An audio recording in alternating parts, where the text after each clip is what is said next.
Commercial సినిమాలను తీయడంలో కొంతమంది దర్శకులకు మంచి పేరు ఉంది.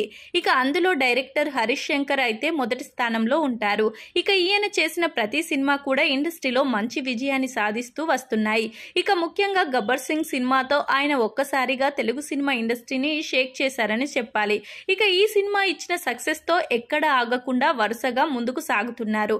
ఇక ఇప్పుడు ఈయన రవితేజతో చేస్తున్న మిస్టర్ బచ్చన్ అనే సినిమా భారీ విజయాన్ని అందుకుంటుందా లేదా అనే అనుమానాలు అయితే వ్యక్తమవుతున్నాయి. ఇక ఈ సినిమాతో ఎలాగైనా సరే భారీ సక్సెస్ సాధించాలనే ఉద్దేశంలో ఇద్దరు ఉన్నట్లుగా తెలుస్తుంది. అయితే ఇప్పుడు ఈ సినిమా బడ్జెట్ అనేది భారీగా పెరిగిపోయిందట. ఇక రవితేజకి ఉన్న మార్కెట్ కంటే ఎక్కువగా బడ్జెట్ పెరిగిపోతుండడంతో ఈ సినిమా మీద హరీష్ శంకర్ కొంచెం డిసప్పాయింట్మెంట్ తో ఉన్నట్లుగా తెలుస్తుంది.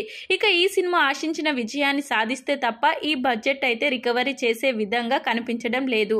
మరి ఇలాంటి క్రమంలో హరీష్ శంకర్ ఈ సినిమాను సూపర్ సక్సెస్ గా మలుస్తాడా లేదా అనే అనుమానాలు అయితే వ్యక్తమవుతున్నాయి. ఇక మొత్తానికైతే హరీష్ శంకర్ లాంటి కమర్షియల్ డైరెక్టర్ రవితేజతో ఇంతకు ముందు మిరపకాయ లాంటి సినిమాతో మంచి సక్సెస్ ను సాధించారు.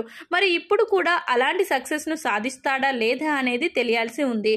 ఇక ఈ సినిమా తర్వాత ఉస్తాద్ భగత్ సింగ్ సినిమా షూట్ లో పాల్గొననున్నారు.